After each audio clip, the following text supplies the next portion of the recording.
এই যে আপনারা এখানে বসেছেন, এক জন্মেই কিন্তু এখানে বসেননি, বহু বহু জন্মে যদি সুকৃতি থাকে তবে এই জায়গায় এসে বসা যায়। সেই জন্য শাস্ত্র বলছে, পূর্ব পূর্ব জন্মে থাকে যদি অপরাধে প্রচুর, ইহ জন্মে কৃষ্ণ কথা না লাগে মধুর। পূর্ব পূর্ব জন্মে থাকে যদি কিঞ্চিত সংস্কার, দেখিতে বলিতে শুনিতে হয় বৈষ্ণবের আচার।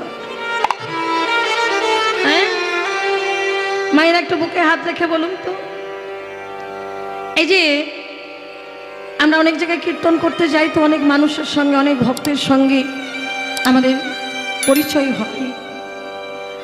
কোনো কোনো জায়গায় আমরা বলতে শুনি যে দিদি ভাই আমরা এত টাকা খরচা করলাম, এত মানুষকে সেবা দিলাম,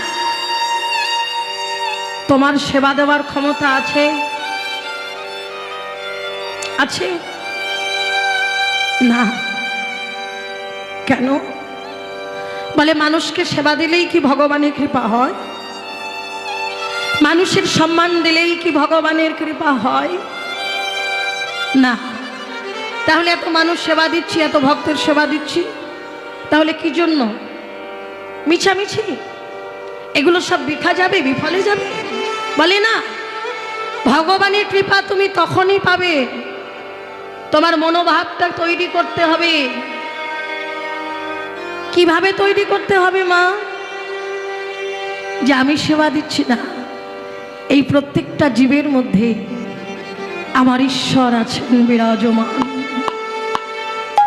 এই মনোভাব নিয়ে যদি কেউ সেবা দিতে পারে তবেই তার ভগবানের কৃপা হয়। ভগবানের কৃপা ছাড়া ভক্ত হওয়া যায় না। আবার ভক্তি আসে কোত্থেকে? ভক্তের মাধ্যম দিয়ে। আপনি বাজারে অনেক কিছু কিনতে পারবেন, কিন্তু ভক্তি কিনতে পারবেন? ভক্তি একমাত্র সাধুগুরু বৈষ্ণবের বাজারে এলে তবেই ভক্তি কিনতে পাওয়া যায় মা। সেই জন্যই তো আমরা এতটুকু ভক্তি পাওয়ার জন্য এমনিভাবে ভক্ত সেবার আয়োজন করি, হরি নাম কীর্তনের আয়োজন করি। কারণ ঘরে বসে তুমি ডাকলেও ভগবানের কৃপা পাবে, কিন্তু ভক্ত সঙ্গে যদি তুমি ভগবানকে ডাকো তাহলে আরো তাড়াতাড়ি করে ভগবানের কৃপা হয়ে যাবে। হরি বল, হরিতাই গৌর ব্রহ্মানন্দে, হরি বল, হরি বল। হে প্রভু,